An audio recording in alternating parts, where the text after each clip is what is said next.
जय श्री राम साथियों।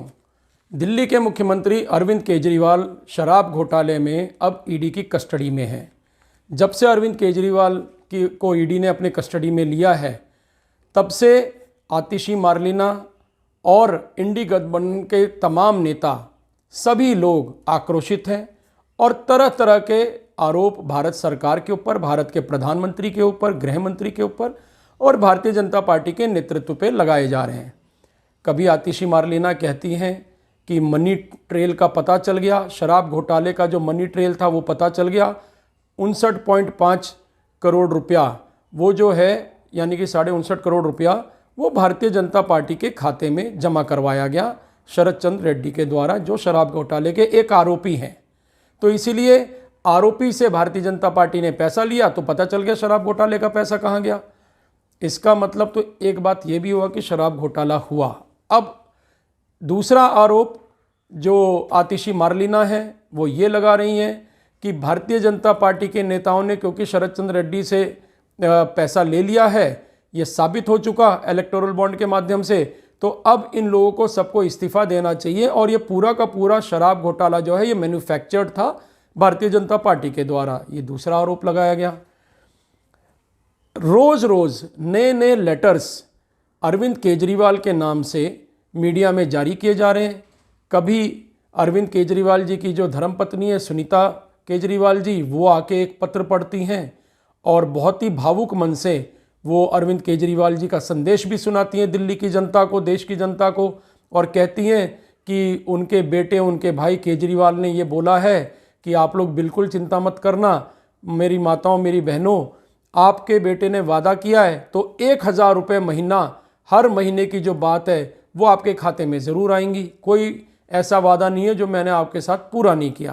केजरीवाल जी की वाइफ ने ये संदेश पढ़ के सुनाया। आतिशी मारलेना जी ने संदेश पढ़ के सुनाया कि केजरीवाल जी को बड़ी चिंता है, दिल्ली के ओखला इलाके में पानी नहीं आ रही, उनको पता चला ईडी की कस्टडी में, तो ओखला में पानी की व्यवस्था की जाए और ज़रूरत पड़े तो लेफ्टिनेंट गवर्नर साहब का भी साथ लिया जाए। बड़ी अच्छी बात है। फिर एक और पत्र आता है जिसमें आतिशी मारलेना जी बोलती हैं कि केजरीवाल जी को ये पता चला है कि मोहल्ला क्लिनिक्स में थोड़ी दिक्कत आ रही है और दिल्ली के सरकारी अस्पतालों में दवाइयों की बेहद कमी है, इससे वो बहुत दुखी हैं। लेकिन देखो, ईडी कस्टडी में रहते हुए भी अरविंद केजरीवाल जी को दिल्ली वासियों की चिंता है। अब ये सारी जो बातें हैं आप एक बात देखिए कि कितने अच्छे तरह से केजरीवाल जी के इमेज को बिल्टअप करने का एक प्रयास किया जा रहा है इन बातों के माध्यम से। एक तरफ सुनीता केजरीवाल जी के बयान सुन लीजिए, दूसरी तरफ आतिशी मारलेना के बयान सुनिए। और बड़ी बात यह है कि कोई व्यक्ति अगर ईडी की कस्टडी में है या सीबीआई की कस्टडी में, चाहे वो मुख्यमंत्री हो, क्या ईडी या सीबीआई या कोई भी विभाग उनको वहाँ पर उनके लेटर पैड इस्तेमाल करने की इजाज़त देता है? क्या उनको कंप्यूटर की सुविधा वहाँ पर दी गई है जिसके माध्यम से वो लेटर पे लेटर लिखे जा रहे हैं और भेजे जा रहे हैं? अरे भाई, उन्हें कस्टडी में लिया गया है कि मजाक किया जा रहा है देश के साथ? अगर कस्टडी में रहते हुए भी अरविंद केजरीवाल के लेटर बाहर आ रहे हैं तो ईडी को जवाब देना चाहिए कि ये कैसे संभव है।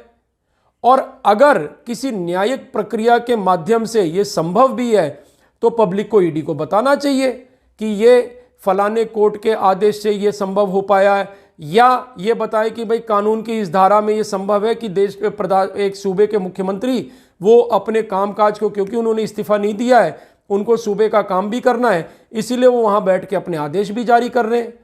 ये बातें होनी चाहिए, नहीं तो इसका फॉलोआउट क्या हो रहा है, इसका जो असर क्या हो रहा है कि पब्लिक के बीच में एक भ्रम की स्थिति उत्पन्न हो रही है जो इस वक्त होना नहीं चाहिए। एक तो दिल्ली में मुख्यमंत्री नहीं, वो जेल के अंदर बैठा हुआ है, कस्टडी में है। पब्लिक के बीच में मैसेज जा रहा है कि दिल्ली का काम कैसे होगा, पूरा कामकाज ठप हो जाएगा। और फिर जो संदेश पढ़े जा रहे हैं वो जनहित के संदेश है, उसका अगर कोई विरोध करे या क्वेश्चन मार्क लगाएं तो एक मैसेज ये जा रहा है कि देखो ये केजरीवाल को काम नहीं करने दे रहे, इसीलिए तो उसे अरेस्ट कराया गया था कि वो काम ना कर सके, लेकिन बंदा जेल के अंदर भी जाके काम कर रहा है। कमाल की बैटिंग कर रही है आतिशी मारलेना जी, मैं उनको दाद देता हूं इस बात के लिए। लेकिन आतिशी जी, जो बात आपने कही कि शरद चंद्र रेड्डी ने 59.5 करोड़ रुपए वो भारतीय जनता पार्टी को इलेक्टोरल बॉन्ड के माध्यम से दिए, तब दिए जब वो अरेस्ट हो चुके थे शराब घोटाले के मामले में। आतिशी जी, अब मैं आपसे एक बात पूछता हूं, शराब घोटाले में 59.5 करोड़ रुपए देने वाले शरद चंद्र रेड्डी, क्या उन्होंने यहां पे लिकर के वेंट्स लिए नहीं थे? क्या वो एक यहां पर थे नहीं? लेकर के मामले में उन्होंने टेंडर वगैरह नहीं लिया था? लिया था तो किसने दिया था? दिल्ली सरकार ने दिया था कि मोदी सरकार ने दिया था? दिल्ली सरकार ने दिया था ना। दिल्ली के अंदर शीला दीक्षित जी के समय में लिकर वेंट्स बहुत कम होते थे, शराब की दुकानें बहुत कम होती थी। ऐसा क्या हुआ कि नई लिकर पॉलिसी में आपने उसको बढ़ा के 3 गुना कर दिया? आखिर क्यों? महात्मा गांधी की समाधि पे बात बात पर जाने वाले केजरीवाल ये कैसे भूल गए, और आप सारे उनके साथ बैठा करते थे समाधि पे, तो आप सब कैसे भूल गए कि गांधी बापू हमेशा शराब के खिलाफ थे? और आम आदमी पार्टी जब आंदोलन करती थी तो क्या बोला करती थी? जब ये सारे इंडिया अगेंस्ट करप्शन के सदस्य होते थे, अरविंद केजरीवाल, मनीष सिसोदिया, आतिशी मार्लिना, संजय सिंह, प्रशांत भूषण, कुमार विश्वास, ये सब क्या कहते थे कि हमारी सरकार बनेगी तो हम शराब की दुकानें बंद करा देंगे, जहां पब्लिक बोलेगी वहां बंद करा देंगे। बंद तो आपने कराया नहीं, 3 गुना तो शराब की दुकानें खुलवा दी। उस पर भी तुर रहा है कि कोरोना के समय जब लोगों को दूध की आवश्यकता थी, तमाम चीज़ों की आवश्यकता थी, वो तो दिल्ली में मिलता नहीं था, आप शराब की होम डिलीवरी घर घर कराते थे। आप किस मुंह से बचाव कर रहे हैं केजरीवाल और उसकी सरकार का? शराब की होम डिलीवरी कराने वाला मुख्यमंत्री जेल नहीं जाएगा तो कौन जाएगा? क्या अब भी साबित करना पड़ेगा? मतलब इतने आतुर क्यों थे आप कि शराब घर घर पहुंचे? दिल्ली की जो जनता है, दिल्ली में आज आप महिलाओं को 1-1 हजार रुपए का लालच दे रहे हैं और उनसे वोट मांग रहे हैं।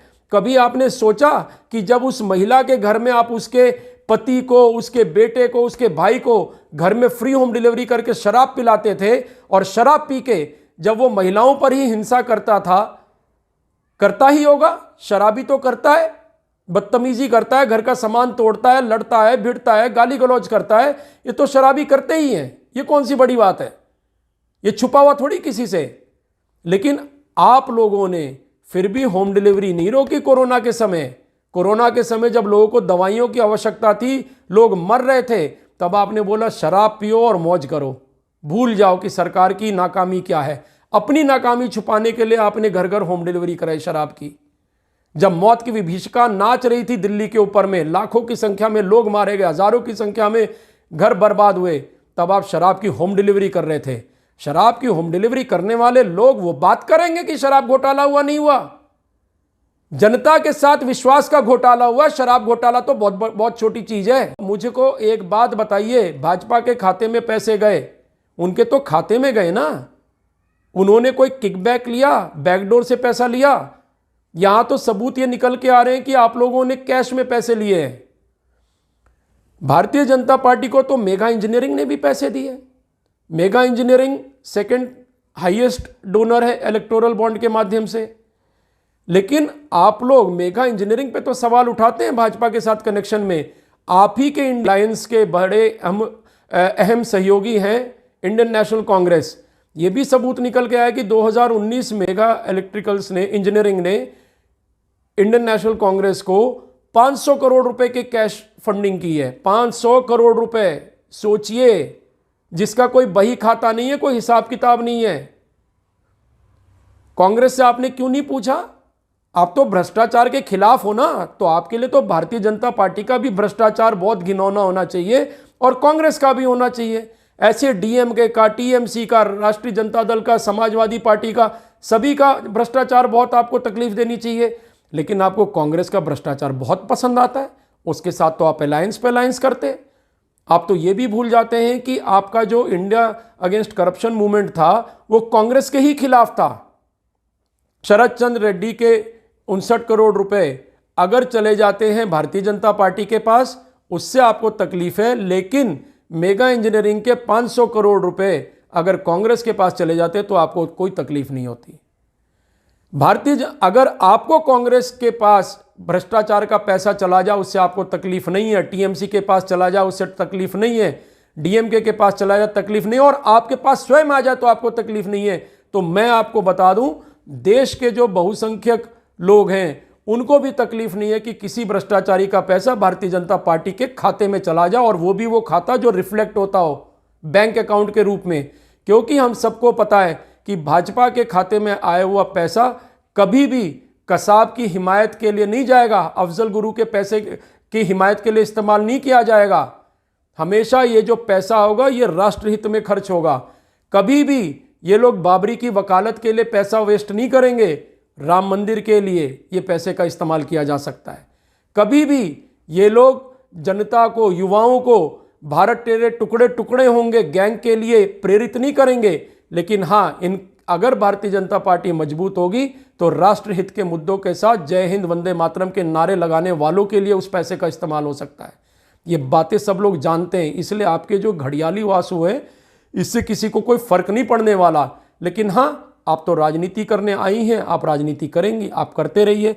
बहरहाल मेरा एक सवाल है आपसे, चाइना के साथ हमारे रिश्ते अच्छे नहीं हैं। चाइना बहुत ही होस्टाइल नेबर है हमारा, जो भारत के ऊपर लगातार किसी ना किसी रूप से आक्रमण करता ही रहता है। कभी हमारे बॉर्डर पे हमला करता है, कभी हमारे जो क्या बोलते हैं सॉफ्टवेयर के माध्यम से, हैकिंग वगैरह माध्यम से भारत के ऊपर हमला कर देते हैं उसके हैकर्स। इस तरह की घटनाएं होती रहती हैं। मैं आपको बता दूं, आतिशी मारलेनी जी और आम आदमी पार्टी के सभी नेता जो ईडी पे बहुत सवाल उठा रहे हैं, उनके लिए एक और खबर है, पता तो उनको होगा ही, अब इस पर आप लोग जरूर बात कीजिए। कार्ति चिदम्बरम ने चीनी वीज़ा मामले में ली 50 लाख रुपए की रिश्वत, ये ईडी ने डिस्क्लोज किया है। और मामला क्या है कि ईडी बोल रही है कि तलवंडी साबो पावर लिमिटेड द्वारा चीनी वीज़ा के पुनः उपयोग की मंजूरी प्राप्त करने के लिए अपने सहयोगी भास्कर रमन के माध्यम से 50 लाख की रिश्वत ली थी कार्ति चिदम्बरम ने, जब उनके पिताजी गृह मंत्री थे भारत सरकार के, जब कांग्रेस की सरकार थी यूपीए के शासनकाल में। अब ये बताइए, अगर इन मामलों को ईडी बेनकाब कर रही है तो क्या ईडी कोई पॉलिटिकल वेंडेटा कर रही है? ईडी का काम क्या है? सीबीआई का काम क्या? पुलिस का क्या काम है? यही तो काम है। आज हम मान लेते हैं कि भाजपा के इशारे पे सारे पुराने फाइलें निकाली जा रही हैं। अरे तो भाई भ्रष्टाचार के खिलाफ ही तो निकाल रहे हैं, इसमें बुराई क्या है? निकालनी चाहिए। अब आप बताइए, क्या आप ऐसे में कार्ति चिदम्बरम का समर्थन करेंगे? अगर आप समर्थन करते हैं तो बहुत अच्छी बात है, फिर तो यह स्पष्ट ही हो जाएगा कि हाँ भाई, राष्ट्र विरोधी तत्वों के साथ आप मिले हुए हैं। आप चाहते हैं कि देश के अंदर भ्रष्टाचार जो 50 साल से 70 साल से जो होता आया है वो उजागर ही ना हो। यही तो होता आया था, लोग एक दूसरे के भ्रष्टाचार को छुपाते थे, और उसको उजागर करने का काम अगर वर्तमान की मोदी सरकार कर रही है तो आप सबके पेट में दर्द हो रहा है। बहरहाल, आपने एक विषय और उठाया था जिसमें आपने कहा कि केजरीवाल कह रहे हैं कि दिल्ली के अंदर में ओखला में पानी नहीं आ रहा, बड़ी दिक्कत हो रही है लोगों को, उस मामले का भी निपटारा किया जाना चाहिए। केजरीवाल जी जब इतनी सुध ले रहे हैं तो मैं केजरीवाल जी से आपके माध्यम से एक सवाल करना चाहता हूं कि जब वो बाहर थे तो उन्होंने घोषणा की थी आतिशी मारलेना जी के साथ प्रेस कॉन्फ्रेंस में कि दिल्ली के 11 लाख परिवारों को दिल्ली जल बोर्ड ने इन्फ्लेटेड बिल रेज किया है, और जिसकी वजह से 11 लाख परिवारों को बहुत ज़्यादा बिलों का भुगतान करना पड़ रहा है। और जो लोग भुगतान करने जाते हैं वो दिल्ली जल बोर्ड के भ्रष्ट अधिकारियों के साथ सेटिंग करके अपने बिल की रकम को कम करवाते हैं। केजरीवाल जी जब बाहर थे उन्हें पता था। तब मैंने इस बात की डिमांड भी रेज की थी कि 11 लाख परिवार यानी कि लगभग 44 लाख दिल्ली वाले, इन लोग के साथ इतना बड़ा भ्रष्टाचार हो रहा है, तो केजरीवाल इस पे संज्ञान क्यों नहीं ले रहे? आतिशी मारलेना जी, आप तो मंत्री ही हैं, तो आपने उन दिल्ली जल बोर्ड के ऑफिशियल्स को अभी तक प्रोसिक्यूट क्यों नहीं किया? अब तो आप कह रहे हो कि जेल में बैठ के उनकी बड़ी चिंता हो रही है, तब तो यहां पे 11 लाख परिवार को आप एक तरह से वोट की रिश्वत दे रहे थे कि आप मेरे को 7 सीटें जिता के दे दो, मैं आपके बिल माफ करा दूंगा जो इन्फ्लेटेड बिल आए हैं। अरे आपके हाथ में पावर है, आप एक ऑर्डर तो जारी कीजिए कि ये सारे बिल निरस्त किए जाते हैं। 11 के 11 लाख इन्फ्लेटेड बिल हैं, इसके लिए आपको 7 सांसदों की जरूरत नहीं है, इसके लिए आपके 63 विधायक ही बहुत है जो आपके पास में हैं। आप घोषित करके भेज दीजिए एलजी साहब को, और फिर अगर एलजी साहब ना करे तो एलजी साहब को दोषी ठहरा दीजिएगा। खैर, ये तो एक विषय था। दूसरा विषय में आप स्वयं कह रहे हैं कि दिल्ली के सरकारी अस्पतालों में दवाइयों की कमी है। किसकी कमी है? ये केजरीवाल मुख्यमंत्री है ना, स्वास्थ्य मंत्री कौन है? सौरभ भारद्वाज है ना। तो जिम्मेवारी किसकी? केजरीवाल और सौरभ भारद्वाज की। तो दिल्ली में अगर दवाइयां कम हैं अस्पतालों में दवाइयां नहीं मिल रही लोगों को, तो ये तो आपके ही नाकारेपन को दर्शा रहा है। इसमें आपको दिल्ली वासियों की आप क्या चिंता कर रहे हो? आप तो ईडी कस्टडी में जाके, मुझे तो लगता है कि केजरीवाल जी इतने बौखला गए हैं कि वो अपने सरकार की पोल पट्टी खोले जा रहे हैं। ईडी कस्टडी में उनको इतनी बौखलाहट हो गई है कि वो बता रहे हैं लोगों को कि देखो मैं तो मुख्यमंत्री हूं, लेकिन यहां पे दवाइयां भी कम है, यहां पानी भी कम है, यहां मोहल्ला क्लिनिक भी सही तरह से काम नहीं कर रहा। अपनी पोल पट्टी खोल रहे हैं। खोलते रहिए, ये तो होना ही था, सदमा तो लगना ही था। और अब 31 मार्च को इंडी अलायंस जो केजरीवाल के समर्थन में खड़े हैं, ये सब रामलीला मैदान में बहुत बड़ी जनसभा करने जा रहे हैं। कह रहे लोकतंत्र खतरे में है। अरे वाह, कमाल की राजनीति है। यही केजरीवाल इन सारे इंडिया अलायंस के नेताओं को पानी पी पी के कोसते थे, भ्रष्ट बताते थे। आज वही केजरीवाल जब भ्रष्टाचार के दलदल में धंस चुके हैं और ईडी के कस्टडी में है, तो इंडिया अलायंस के लोग उनको छुड़ाने के लिए आगे आए हैं। हाँ, क्यों ना छुड़ाए भाई। After all birds of same feather flock together, अंग्रेजी में कहावत है। एक ही तरह के जो पक्षी हैं वो एक साथ उड़ते हैं, तो सारे भ्रष्टाचारी एक साथ एक मंच पे नजर आएंगे, कोई बड़ी बात नहीं है। मेरी शुभकामनाएं इंडिया अलायंस के नेताओं को, और मैं उनको बधाई भी देता हूं कि जिस नेता ने उन लोगों की पोल पट्टी खोली और उनको आजीवन भ्रष्टाचारी घोषित कर दिया, जनता की नज़र में तो कर ही दिया, आज उस नेता को बचाने के लिए आप लोग आए हैं। शायद आपको भगवान कामयाबी दे इसमें कि आप उनको और कुछ नहीं, अपने साथ अपने रंग में तो रंग ही लिए हैं। ये बड़ी कमाल की बात है इंडिया अलायंस के नेताओं की। मैं दोस्तों आपसे एक ही बात कहूँगा कि भारत के अंदर में जिस प्रकार की राजनीति अभी हो रही है, इलेक्टोरल बॉन्ड के माध्यम से बहुत सारी बातों का खुलासा हो रहा है। कोई भी व्यक्ति स्वेच्छा से किसी पॉलिटिकल पार्टी को पैसा दे, अच्छी बात है, देना चाहिए, उसकी विचारधारा है, समर्थन करे। लेकिन अगर कोई ज़बरदस्ती किसी से पैसा ले रहा है और ये बातें आगे प्रूव हो जाती हैं, तो इसमें हम सबको विचार करना चाहिए कि ऐसा हो रहा है तो क्यों हो रहा है। क्योंकि ये भ्रष्ट व्यवस्था 70 साल से चल रही है। हर कोई एक दूसरे की गर्दन पकड़ के अपना उल्लू सीधा करने में लगा हुआ है। वही चीज़ यहाँ हो रहा है। बस अब फ़र्क इतना है कि जो पैसे लिए जा रहे हैं, जिनके पास जा रहे हैं, उनके बैंक अकाउंट में डिटेल्स आ रहा है, आपके सामने रिफ्लेक्ट हो रहा है। अब आप तय करें, बैंक अकाउंट में पैसा लेने वाली पार्टी वो कितनी भ्रष्ट है, और 500 करोड़ रुपए 2019 में मेगा इंजीनियरिंग के माध्यम से कैश लेने वाली पार्टी वो कितनी भ्रष्ट है, और उसके अलायंस पार्टनर कितने भ्रष्ट हैं, ये आप स्वयं तय करें। यदि आपको हमारी स्टोरी पसंद आई है तो आप हमारी स्टोरी को लाइक करें, शेयर करें, और हमारे चैनल भारत मांगे जवाब को सब्सक्राइब करें। जय हिंद, जय भारत, जय श्री राम।